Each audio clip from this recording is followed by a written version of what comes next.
Hello friends, मेरा नाम अरुण है। इसके पहले वीडियो में हमने देखा कि किस तरह से EST का पिन कॉन्फ़िगरेशन करें, कैसे उसको पहचानें और उसके जो EFC का पिन होता है, हीटर का, एनोड, फोकस, स्क्रीन, ये सब क्या है, क्या कैसे काम करते हैं, और 180 सप्लाई हम के पिन को भी देखें। वो सब हम लोग इसके पहले वाले वीडियो में देख चुके हैं। तो इस वीडियो में आपको कुछ इंटरनल चीज़, EST का जो इंटरनल सर्किट है किस तरह से है और किस तरह से बना है उसके बारे में आपको मैं बताऊंगा। जैसा कि आप स्क्रीन देख रहे हो सामने, तो इसके अंदर आप देख सकते हो कि बहुत ही कॉम्प्लिकेटेड सर्किट यहाँ बना हुआ है। तो सबसे पहला जो पिन है यहाँ पर लिखा हुआ है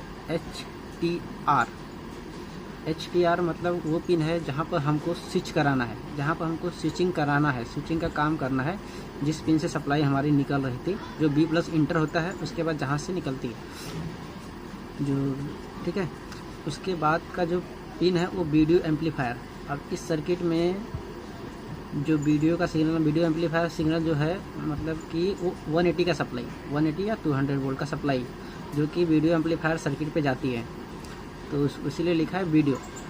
उसके बाद B+ जो हमारा 110 वोल्ट का सप्लाई होता है, 110-115 वोल्ट की सप्लाई, उसको बोलते हैं B+। उसके बाद हमारा होता है EFC का आपको दिखाया मॉडिफिकेशन कैसे किया है। तो इसमें देखो एक सेपरेट पिन निकाल के दिया हुआ है EFC का, आपके सामने पिन नंबर 7 आप देख सकते हो कि EFC का एक सेपरेट पिन निकाला हुआ है। तो उसके बाद होता है E-14। E-14 का मतलब होता है यहाँ से हमारी वर्टिकल सप्लाई जाएगी, जो कि वर्टिकल सप्लाई जाएगी वर्टिकल IC को, जो कि माइनस सप्लाई है। तो आपको मैं इसके पहले जो वर्टिकल सेक्शन हमने डिस्कस किया था, वर्टिकल सेक्शन के रिलेटेड फॉल्ट जो, उसमें आपको मैं बताया था कि जब भी EST से सप्लाई बन के जाती है वर्टिकल IC को, तो उसके अंदर एक प्लस और एक माइनस सप्लाई होती है। तो प्लस जो होती है +14 वोल्ट और जो माइनस होती है वो -14 वोल्ट, ठीक है। तो जो आपके वर्टिकल IC देखे रहेंगे, एक साइड 3 पिन होता है, एक साइड 4 पिन होता है। तो जो 3 पिन एक साइड होता है, उसके ऊपर और टॉप और बॉटम साइड का जो वोल्टेज होता है वो +14 वोल्ट होता है, और जो सेंटर पिन होता है उसके अंदर -14 वोल्ट होता है। नेक्स्ट सप्लाई जो हमारा पिन नंबर 11 है, उसके वो जो है वो हीटर का सप्लाई है। हीटर का सप्लाई आप जानते हो कि 3 से लेकर 3.5 वोल्ट से लेकर 5 वोल्ट तक होता है। तो हीटर की सप्लाई हमेशा AC होता है, क्योंकि बीच में देखो कोई डायोड नहीं लगाया हुआ है। आप हीटर की सप्लाई यहाँ पर देख सकते हो किस तरह से, हीटर के यहाँ पर कोई ऐसा डायोड नहीं लगाया हुआ है, और ये हमारी सप्लाई जो सीधा ही वीडियो एम्पलीफायर सर्किट पे जाती है, हीटर, ठीक है। उसके बाद की जो सप्लाई है, उसके बाद जो पिन है वो ग्राउंड का पिन है, ठीक है। पिन नंबर 8 है वो ग्राउंड का पिन है। उसके बाद पिन नंबर 5 जो है वो हमारा पिन नंबर 5 जो है E14 है। E14 मतलब +, वोल्ट, वर्टिकल के लिए जाने वाला +, वोल्ट, ठीक है। तो यहाँ पर है, और यहाँ पर एक और सप्लाई बना E51। तो ये सप्लाई ज़्यादातर यूज़ नहीं होती, और यूज़ होती तो कुछ कंपनियों के टीवी में यूज़ होती है, जैसे कि हो गया फिलिप्स के एक IC आती है 8357 करके कुछ IC आती है, ऐसा नंबर उसका, मुझे भी नंबर उसका ध्यान से याद नहीं है। तो उसके अंदर डुअल सप्लाई आती है, जो कि उसके अंदर 12 वोल्ट और 44 वोल्ट की सप्लाई ये रहता है। तो वहाँ पर शायद ये पिन यूज हो जाए। उसके बाद देख सकते हैं आप AVL का पिन है, ऑटोमेटिक बीम लेवल कंट्रोल। तो AVL का पिन हमारे मेन IC को जाती है। अभी जो इसके पहले वीडियो मैंने डाला था उसके अंदर इसकी पूरी डिटेल बताया आपको कि कैसे कैसे जाती है AVL का पिन IC को। तो आपने उस वीडियो को देखा नहीं है तो जाके देख लीजिए, मैं आपको प्रैक्टिकली बताया हूँ, ठीक है। तो वो AVL का पिन है। इसके बाद ग्राउंड है, और इसके नेक्स्ट जो पिन है वो है स्क्रीन का। पिन तो नहीं बोल सकते, स्क्रीन का जो वायर निकलता है, क्योंकि यहाँ पर देखो पिन का कोई ऐसा नाम नहीं दिया इसके अंदर कि ये पिन है, लेकिन यहाँ पर सीधा ही आपको एरो से द्वारा इंडिकेट कर दिया गया है। तो स्क्रीन का यहाँ पर, तो स्क्रीन का एक वायर निकाला जाता है, स्क्रीन और फोकस दोनों, और EST का भी एक वायर निकाला होता है, एनोड जिसको बोलते हैं, EST मेन, ठीक है। तो स्क्रीन का यहाँ पर एक देखो ऐसा वेरिएबल रेजिस्टेंस जैसा बनाया है कि जिस रेजिस्टेंस को आप घुमा के उसकी स्क्रीन को सेट कम या ज़्यादा कर सकते हो, प्रॉपर तरीके से आप कर सकते हो, ठीक है। तो वो वेरिएबल रेजिस्टेंस आपको बाहर निकाल के दिया गया है, आप इसको घुमा के स्क्रीन को कम या ज़्यादा कर सकते हो। नेक्स्ट जो पिन जो है वो हमारा फोकस का है। फोकस का पिन आप देख सकते हो कि उसके अंदर भी सेम ऐसे ही बना हुआ है कि आप उसको भी घुमा के उसका फोकस को एडजस्ट कर सकते हो, उसका जो क्लैरिटी है वो बढ़ा सकते हो, आपको ब्लर जो दिखता है टीवी उसको आप सही कर सकते हो। और दूसरा जो लास्ट पिन है उसको बोलते हैं एनोड, और जो मेन सप्लाई जो हाई वोल्टेज बनने का सप्लाई है जिस पे निकलता है वो एनोड, और उसका EST लिखा हुआ है ऊपर आप देख सकते हैं लास्ट पे। तो यहाँ से हमारे एनोड जो हाई वोल्टेज 25 kV या 24 किलो वोल्ट की जो सप्लाई निकलती है वो यहाँ से निकलती है। ठीक है, अभी आगे थोड़ा सर्किटरी देख लेते हैं किस तरह से बनाया गया है।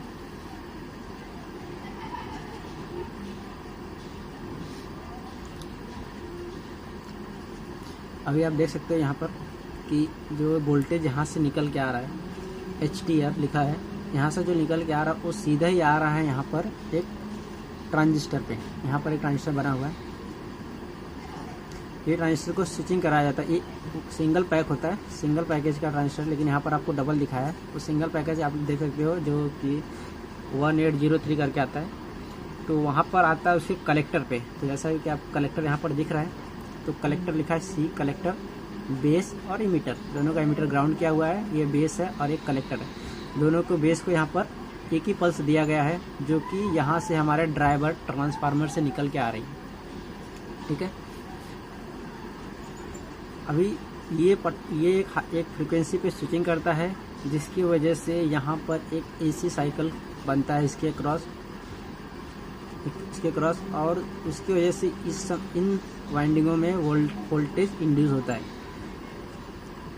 सेकेंडरी साइड में वोल्टेज मिलता है हमको। तो इस तरह से जो है जो हमारा फ्लाईबैक काम करता है। और आगे देखते हैं कुछ है सर्किटरी क्या है। यहाँ पर जो पल्स आते हैं ये हमारे मेन IC से आती है। ठीक है, हॉरिजॉन्टल ड्राइव प्लस पल्स। ठीक है, HD लिखा है, हॉरिजॉन्टल ड्राइव। वो पल्स हमारे ST से दिया जाता है। ये जो पल्स है हमारे मेन IC से आता है। मेन IC से जो हमारे H ड्राइव का पल्स आता है इस ट्रांजिस्टर के बेस पे आता है। बेस को एक फ्रीक्वेंसी रहता है जो कि इस ट्रांजिस्टर को ऑन ऑफ करने का काम करता है। ऑन ऑफ करने की वजह से क्या होता है कि इस वाइंडिंग में भी ऑन ऑफ का काम शुरू हो जाता है, मतलब कि अल्टरनेटिंग वोल्टेज इसके अंदर भी जनरेट होना शुरू हो जाता है। अभी इसके जो इस वाइंडिंग पे आपने देखा होगा कि इस पर हम एक सप्लाई देते हैं, वो सप्लाई हमारा या तो 14 या तो 12 वोल्ट होगा या 24 वोल्ट होगा। अभी यहाँ पर कितना सप्लाई दिया है उसको हम देख लेते हैं। अभी आप यहाँ पर देख सकते हो कि यहाँ पर 12 वोल्ट की सप्लाई दिया गया है यहाँ पर। अब यहाँ पर ध्यान से देखिए, यहाँ पर एरो मार्क करके आपको इंडिकेट कर दिया गया है कि 12 वोल्ट की सप्लाई यहाँ से दी जाती है, जिसकी वजह से यहाँ पर स्विचिंग होता है। स्विचिंग होने के कारण यहाँ पर भी वोल्टेज इंड्यूस होता है, जिसके वजह से जो फ्रीक्वेंसी यहाँ रहेगी वही फ्रीक्वेंसी यहाँ पर आएगी, और उस फ्रीक्वेंसी से ये जो हमारे ट्रांजिस्टर के बेस को स्विचिंग किया जाता है, और जिसकी वजह से ये हमारे EST के प्राइमरी साइड में स्विचिंग का प्रोसेस चालू होता है। दिखाता यहाँ पर ये प्राइमरी साइड में स्विचिंग का प्रोसेस चालू होता है, जिसकी वजह से यहाँ पर वोल्टेज मिलने शुरू हो जाते हैं हमको। तो ये कभी होगा जब हमारा मेन IC जो होता है जिसको हम बोलते हैं क्रोमा IC, जब ये HD प्लस सिग्नल HD मतलब हॉरिजॉन्टल ड्राइव का सिग्नल देगी, तभी ये सेक्शन ऑन होगा। उसके पहले सेक्शन में आपके वोल्टेज आके ऐसे रुके रहेंगे, कुछ काम नहीं होगा जब से कि आपको HD पल्स नहीं मिलेगी। पूरी जो हॉरिजॉन्टल सेक्शन को ऑन करने की जो पूरी जो पल्स की ज़रूरत पड़ती है, वो पल्स की ज़रूरत यही है। ये पल्स आपको 2 से लेकर 2.5 वोल्ट या उससे कम वोल्ट यहाँ पर आते हैं, जिसकी वजह से ये ट्रांजिस्टर ऑन होता है। अभी मैं आपको एक सर्किटरी बना के आपको समझाता हूँ कि किस तरह से पूरा फंक्शन काम करता है। तो उसके लिए थोड़ा टाइम में वीडियो पॉज करता हूँ, उसके बाद स्टार्ट करता हूँ। अभी जो भी हमें सर्किटरी देखा, अब उसको हम एक सिंपल तरीके से समझते हैं किस तरह से होता है। सबसे पहला हमारा एक ट्रांजिस्टर होता है,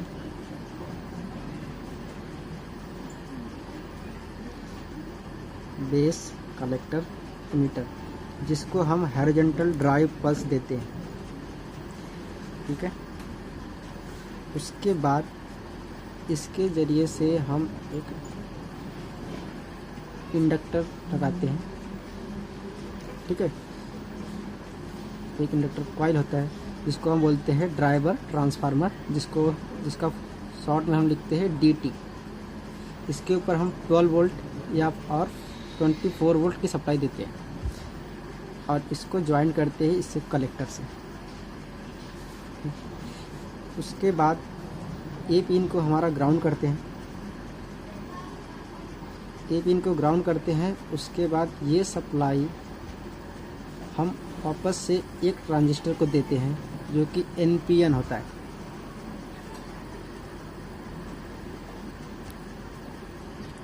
ठीक है, तो इसके बाद हम ये सीधा ही 1803 या फिर 6810 कोई भी ट्रांजिस्टर आने दो, उसके सीधा ही उसके बेस के साथ कनेक्ट कर देते हैं, बेस कलेक्टर इमीटर। ठीक है, उसके बाद सीधा ही ये हमारा फ्लाईबैक ट्रांसफार्मर है, इससे 120 वोल्ट, इसको बोलते हैं हम B+ सप्लाई। B+ सप्लाई 110 या 120 वोल्ट इन होता है।